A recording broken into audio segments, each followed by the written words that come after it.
ಸುಂದರ ಮಾತುಕ ಕಮ್ಮಿ ಆಗಿದ್ದೀನಿ 75 ಆಗಿದ್ದೀನಿ ಸದಸ್ಯರಿಗೆ ಈ ವನ್ನಾದೇವಿ ಮೊಮ್ಮಗಂದು ಬರ್ಡೇ ಅಂತ ಇವತ್ತು ಇಲ್ಲಿ ಟೆಲಿಕಾಂ ಲೇಔಟ್ ನಲ್ಲಿ ದಯಮಾಡಿ ಎಲ್ಲರೂ ಬನ್ನಿ ಅಂತ ಹೇಳಿ ಕರೆಯಕ್ ಬಂದಿದ್ದಾರೆ ಇವತ್ತು ಅಂತ ಅಡ್ರೆಸ್ ಟೆಲಿಕಾಂ ಲೇಔಟ್ ಸಾಯಂಕಾಲ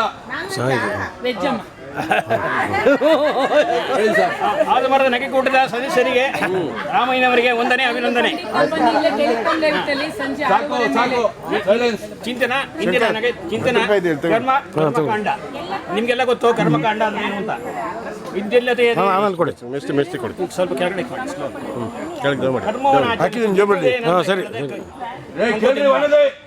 ಮಂಕುತಿಮ್ಮ ಅಂದ್ರೆ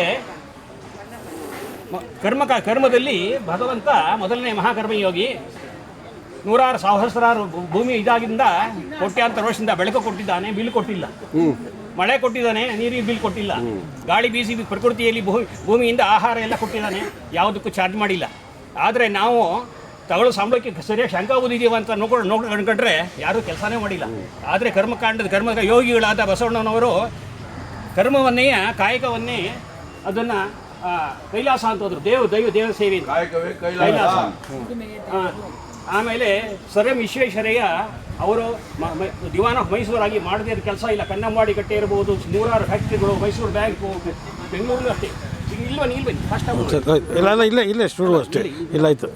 ಹೀಗೆ ಅವರು ಇವರೆಲ್ಲ ಕರ್ಮಯೋಗಿಗಳು. ಮದರ್ ತೆರೇಸಾ ಒಬ್ಬ ಶ್ರೀಮಂತರ ಹತ್ರ ಹೋಗ್ತಾಳೆ. ಅವಳು ದೊಡ್ಡ ಕರ್ಮಯೋಗಿ. ಹೋಗಿ ನಾನು ದೀನ ದಲಿತರಿಗೆ ಸೇವೆ ಮಾಡ್ತಾ ಇದ್ದೀನಿ, ಈಗ ಕುಷ್ಠರೋಗಿಗಳಿಗೆ ನನ್ನ ಇನ್ಸ್ಟಿಟ್ಯೂಷನ್ಗೆ ಏನಾರು ಕೊಡು ಅಂತ ಕೇಳ್ತಾರೆ ಒಬ್ಬ ಶ್ರೀಮಂತನ. ಅವನು ಮಕ್ಕಳ ಮೇಲೆ ಉಳ್ತಾನೆ, ಇದು ನನಗಿರಲಿ, ನನ್ನ ಸಂಸ್ಥೆಗೆ ಏನು ಕೊಡ್ತೀಯಾ ಅಂತ ಕೇಳ್ತಾಳೆ ಒಬ್ಬ ಫಾರಿನ್ ಲೇಡಿ. ಆವಾಗ ಕರ್ಮ ಹೋಗ್ಬಿಟ್ಟು ತನ್ನ ದಾಸ್ತಿಯನ್ನೆಲ್ಲ ಕೊಡ್ತಾನೆ. ಹೀಗೆ ಕರ್ಮಯೋಗಿಗಳು ತಮ್ಮ ಬದುಕನ್ನೇ ಜೀವನವನ್ನು ತ್ಯಾಗ ಮಾಡಿದ್ದು ಉಂಟು. ಹಾಗಾಗಿ ನಮಗೆ 3 ಋಣಗಳಿದೆ: ದೈವಋಣ, ಪಿತೃಋಣ, ಭೂಮಿ ಋಣ, ಋಷಿ ಋಣ. ಈ ಋಣಗಳು ಯಾರು ಎಷ್ಟರ ಮಟ್ಟಿಗೆ ತೀರಿಸಿದ್ವಿ ಅಂತಂದರೆ ಇವರು ಚೆನ್ನಾಗಿ ಹೇಳ್ತಾರೆ. ಋಣಮ ಮೂಟೆಯ ಹೊರಿಸಿ ಪೂರ್ವಾರ್ಜಿತ ಹೊರೆಯ ಕುಣಿಯ ಕೇಳಿ ನಿನ್ನ ಕೊರಳನ್ನು ಬಿಗಿದು ತೃಣದ ಕಡ್ಡಿಯ ಮುಂದೆ ಹಿಡಿದ ತೋರುತ್ತಿರೆ ಕುಣಿಯುವಾಗ ಅರ್ಧವ ನೀನು ಮಂಕುತಿಮ್ಮ. ಅಂದರೆ ನನ್ನ ಪ್ರತಿಯೊಬ್ಬನ ಹೆಗಲ ಮೇಲೆ ಋಣದ ಮೂಟೆ ಇದೆ ಹೇಳಿದ್ನಲ್ಲ ಈ ಋಣ, ಆ ಥರದ ಋಣ ಮೂಟೆ ಇದೆ.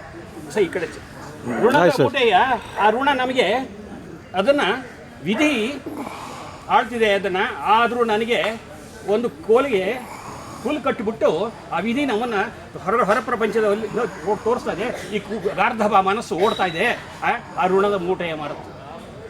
ಇನ್ನೊಂದು ಕಡೆ ಹೇಳ್ತಾರೆ, ಋಣವ ತೀರಿಸಬೇಕು, ಋಣವ ತೀರಿಸುತ್ತಾ ಜಗದಾರಿ ಸತ್ವವನು ಜಗದೇ ಕಾರಣದೊಡ್ಡೋಳು ಒಂದುಗೂಡಬೇಕು ಮನೆಯೊಳಗೆ ಮಠ ನಿನಗೆ. ನೀನು ಮನೆಯೊಳಗಿದ್ರೂ ಮಠದಲ್ಲಿ ಇದ್ದಂತೆ ನೀನು ಕರ್ಮವನ್ನು ಆಚರಿಸಬೇಕು. ತೇಜಸ್ಸೇಕಂ ಕುಲಸ್ಯಾರ್ಥಿ. ನಿನ್ನ ಸ್ವಾರ್ಥವನ್ನು ನೀನು ಕುಲವನ್ನು ಉದ್ಧಾರ ಮಾಡಬೇಕಾದ್ರೆ ನೀನು ಕರ್ಮ ಹೇಗೆ ಆಚರಿಸಬೇಕು ಅಂತಂದರೆ ನಿನ್ನ ಸ್ವಾರ್ಥವನ್ನು ತ್ಯಾಗ ಮಾಡಬೇಕು. ಅರ್ಥಸ್ಯಾತ್ಯೆ ಗ್ರಾಮಂ ತ್ಯಜೇತು. ಸ್ವಾರ್ಥಕ್ಕಾಗಿ ನಿನ್ನ ಗ್ರಾಮವನ್ನು ಇಟ್ಬಿಡಬೇಕು. ಕುಲಸ್ ಅಷ್ಟಸ್ಯಾತ್ಯೆ ಗ್ರಾಮಂ ತ್ಯಜೇತು. ರಾಷ್ಟ್ರದ ಉದ್ಧಾರಕ್ಕಾಗಿ ಸಾಕ ಸರ್ ಇದು ಇಲ್ಲ ಮುಟ್ಬೇಡಿ ಇಲ್ಲ ಮುಟ್ಟಿಲ್ಲ, ದೂರ ಹೋಗಿ ಸ್ವಲ್ಪ ಸೌಂಡ್ ಯಾರ್ದು ನಮ್ಮದೇ ಮಾಡಿ ಯಾವ್ದು ಹೇಳಿ ಮುಟ್ಬೇಡಿ. ಯಾವ್ದು ಮುಟ್ಸಲ್ಲ ಇದು ಕೂಡ ಎಷ್ಟಿದೆ ಸುಮ್ಮನೆ ನನ್ನ ಕಡೆ ಹೇಳ್ತೀನಿ.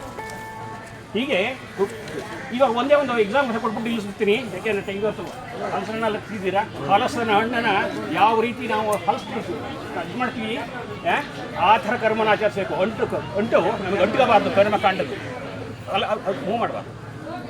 ವಿದ್ಯಾಧರ ಚಟ್ಟಂಗಿ ನಿಮಗೆ ಎಷ್ಟೋ ಜನ ಕೇಳಿದಿರ. ಆಂಧ್ರದಲ್ಲಿ ಕರ್ಮಯೋಗಿ ಮಹಾಜ್ಞಾನಿ ವಿದ್ಯಾಧರ ಚಟ್ಟಂಗಿ ತನ್ನ ಶಿಷ್ಯ ಒಬ್ಬ ಮ್ಯಾಜಿಸ್ಟ್ರೇಟ್ರ ಜೊತೆ ಹೋಗ್ತಾ ಇರ್ತಾರೆ. ಅಲ್ಲಿ ಒಂದು ದೊಡ್ಡ ಬಂಡಿ 100 ಚಿಕ್ಕಾಪುಟ್ಟೆ ಮೂಟೆಗಳು ಹೇರಿದ್ದಾನೆ. ಅದು ನಪ್ಪು ಎತ್ತಿಗೆ ಎಳಿಕಾಗ್ತಿಲ್ಲ. ವಿದ್ಯಾಧರ ಚಟ್ಟಂಗಿ ಸ್ವಾಮಿಗಳು ಅದು ಬೆನ್ನಲ್ಲಿ ಹತ್ತು ಹೋಗ್ಬಿಟ್ಟು ಸೌರ್ತಾ ಏನೋ ಕಿವಿ ಹೇಳ್ತಾರೆ. ಮ್ಯಾಜಿಸ್ಟ್ರೇಟ್ರು ಕೇಳ್ತಾರೆ, ಏನು ಪ್ರಾಣಿ ಎತ್ತು ಮಾತಾಡ್ತೀರಾ? ಹೇಳಲ್ಲ, ನಾನು ಬೇಡ, ಅದು ಕೇಳಬೇಡ. ಇಲ್ಲ ಹೇಳಬೇಕು, ಅದು ನಿಂದೆ ಕತೆ ಹೇಳುತ್ತಿದೆ. ಏನು ನನ್ನ ಕತೆ ಹೇಳುತ್ತಾ? ಹೌದು, ನೀ ಅನ್ಯಾಯ ಮಾಡಿದ್ದೀಯ, ಅದಕ್ಕೋಸ್ಕರ ಹೇಳ್ತಾರೆ.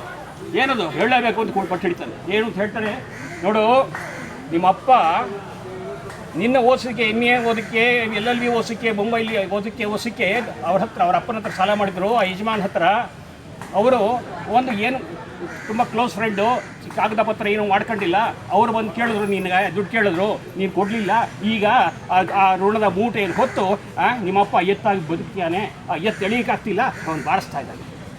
ಇದು ಬೇರೆಯವ್ರು ನ್ಯಾಯ ಹೇಳೋನು ನೀನು ನ್ಯಾಯ ನಡೆದಿದೆಯಾ ಅಂತ ಕೇಳ್ತಾರೆ, ಕರೆದೋಗ್ಬಿಡ್ತಾರೆ.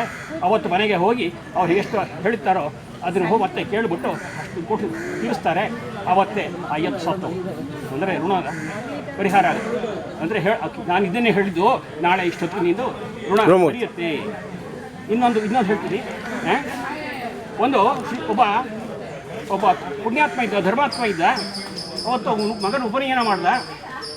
ಒಂದು ಹಾವು ಕಚ್ಚಿ ಜನ ಊಟ ಆಗ್ತಿದ್ದಾಗ ಸತ್ತೋದ ಹುಡುಗ. ಸರಿ, ಹಾವನ್ನ ಹುಡುಕಿ ಸಾಯಿಸಬೇಕು ಅಂತ ಕೇಳಿದ್ರು. ಆವಾಗ ಧರ್ಮಾತ್ಮ ಹೇಳ್ದ, ಅದು ಋಣ ಮುಗೀತು ಒಂದು ಕತೆ, ಸಾಯಿಸ್ಬಾರ್ದು. ಅದೆಂಥದ್ದು ನೋಡಿ, ನಾನು ಕರಿತೀನಿ ಕೇಳಿ ನೀವು. ಸರಿ, ಧರ್ಮಾತ್ಮ ಕರಿತಾನೆ, ಹಾವು ಕರಿತಾನೆ, ಯಾಕೆ ನನ್ನ ಮಗನ ಕನ್ಫ್ಯೂಸ್ ಮಾಡ್ತಾನೆ. ನಾನು ಕೇಳಬೇಡ, ಯಮನ್ ಕೇಳು. ನನಗೆ ಡೈರೆಕ್ಷನ್ ಬಂತು, ನನಗೆ ಆ ಥರ ಇಂಟ್ಯೂಷನ್ ಬಂತು, ನಾನು ಕಚ್ಚಿ ಯಮನ್ ಕರಿತಾನೆ, ಯಾಕೆ ಇದು ಮಾಡಿದೆ ನಾನು ಕೇಳಬೇಡ, ಅದು ಕಾಲವನ್ನು ಕೇಳು. ಕಾಲ ಬರ್ತಾನೆ, ಯಾಕೇನು ನನ್ನ ಕೇಳಬೇಡ, ಅವ್ನು ಮಾಡಿದ ಕರ್ಮ ಕೇಳು. ಅಂದರೆ ಪ್ರತಿಯೊಬ್ಬರ ತಲೆಯ ಮೇಲೆ, ಹೆಗಲ ಮೇಲೆ ಕರ್ಮಕಾಂಡ ಕಟ್ಟಿಟ್ಟಿದೆ. ಇಲ್ಲಿ ಕರ್ಮ ಅಂದರೆ ಏನು ಅಂತಂದರೆ, ಕರ್ಮಚಕ್ರ ಅಂದರೆ ಏನು ಅಂದರೆ ವೇದಾಂತ ಹೇಳುತ್ತೆ, ಉಪನಿಷತ್ತುಗಳು ಹೇಳುತ್ತೆ, ದ್ರಷ್ಟಾರರು ಕರ್ಮಚಕ್ರ ದೊಡ್ಡ. ನಾನು ನಿಂತ್ಕೊಂಡ್ಬಿಡ್ತೀನಿ ದೊಡ್ಡದಾಗಿ, ಕರ್ಮ ಏನೋ ಜಗತ್ತು, ಅದಕ್ಕೆ ಫಲ ಬಂದೇ ಬರುತ್ತೆ. ಅಲ್ಲಿ ಮೇಲೆ ಕೆಸರು ಕೆಳಗೆ ಬೀಳುತ್ತೆ, ಹಾಗೆ ಒಂದು ಫಲ ಬರುತ್ತೆ. ಆ ಫಲವದಲ್ಲಿ ನಾನು ಅಟ್ಯಾಚ್ ಆಗಿಬಿಡ್ತೀನಿ, ಅದ್ರ ಮೇಲೆ ರಾಗದ್ವೇಷ ಉಂಟಾಗುತ್ತೆ. ಮಾಡಬೇಕು ಬಿಡಬೇಕು, ಹಾಗಾಗಿ ನಾವು ಸತ್ಕರ್ಮಗಳು ಮಾಡ್ತೀವಿ, ದುಷ್ಕರ್ಮಗಳು ಮಾಡ್ತೀವಿ. It's thousands of several berths. ಅದು ಚಿತ್ತದಲ್ಲಿ, ಅಂದರೆ ಅದು ಕಾನ್ಷಿಯಸ್ನೆಸ್ ಇರಲ್ಲ, ಸಬ್ ಕಾನ್ಷಿಯಸ್ನೆಸ್ಸಲ್ಲಿ 90% ಇರುತ್ತೆ. ನಮ್ಮ ಕ್ಯಾರೆಕ್ಟರ್ಸೇ ನಮಗೆ ಗೊತ್ತಿರೋದಿಲ್ಲ. ಆ 90% ಅಂತ ವರ್ಕ್ ಮಾಡ್ತಾ ಇರ್ತೀವಿ. ಅವ ಮತ್ತೆ ಮಾಡಬೇಕು ಬಿಡಬೇಕು ಅಂತ. ಆವಾಗ ಹೆಚ್ಚು ಕಮ್ಮಿ ಆದರೆ ತಲೆ ಚಚ್ಕೊತಾನೆ, ನೇಡಕ್ಕಾಗಿ ಕಾಯ್ತಾನೆ. ಅದನ್ನೇ ಭಗವಂತ ಅಂತಂದ್ಬಿಟ್ರೆ ಕರ್ಮಜನಕ್ಕೆ ಪ್ರಸಾದ ಏನು ಬಂತು? ಪ್ರಸಾದ. ಈಗ ನೀವು ನಮ್ಮ ಮನೆಗೆ ಬರ್ತೀರ, ನಾನು ಕೈ ಹಿಡೀರಿ ಸ್ವಲ್ಪ ಜ್ಯೂಸ್ ಹಾಕ್ತೀನಿ ಅಂತಂದರೆ ಬುದ್ಧಿಗೆ ಅಂದರೆ ಅದೇ ದೇವಸ್ಥಾನಕ್ಕೆ ಹೋಗಿ ಅವನು ಏನಾಗ್ತಾನೆ, ನೀರು ಹಾಕ್ತಾನೆ, ಹೂವು ಹಾಕ್ತಾನೆ, ಎಂಥದೋ ಒಂದು ಅರ್ಧ ಸ್ಪೂನ್ ಪ್ರಸಾದ ಹಾಕ್ತಾನೆ, ಅಂದರೆ ಪ್ರಸಾದ ಬುದ್ಧಿಗೆ. ಹೀಗೆ ಭಗವಂತ ನಾವು ಜೀವನದಲ್ಲಿ ಏನೇ ಘಟನೆ ಸಂಭವಿಸಲಿ ಅದನ್ನು ಪ್ರಸಾದವಾಗಿ ಸ್ವೀಕರಿಸಬೇಕು. ಅಷ್ಟೇ ಅಲ್ಲ, ಭಗವತ್ ಸೇವೆಯಾಗಿ ಮಾಡಬೇಕು ಅನ್ನೋದನ್ನು ವೇದೋಪನಿಷತ್ತುಗಳು ಹೇಳಿದೆ. ಉತ್ತಿಷ್ಠತ ಜಾಗೃತ ಪ್ರಪವಿರಾನ್ ನಿಭೋದಿತ ಅಂತ ಹೇಳ್ತದೆ. ಅಂದರೆ awake arise stop not until you reach the goal ಅನ್ನೋದನ್ನು ಈ ಕರ್ಮಕಾಂಡ ಹೇಳುತ್ತೆ. ಇಷ್ಟು ಸಾಕು ಅಂತ ಕಾಣುತ್ತೆ ಕರ್ಮಕಾಂಡದ ಬಗ್ಗೆ. ಇದು ಬಹು ದೊಡ್ಡ ವಿಷಯ. Thank you. Good night. Thank you sir, ಚೆನ್ನಾಗಿದೆ, ಭಾಳ ಚೆನ್ನಾಗಿದೆ.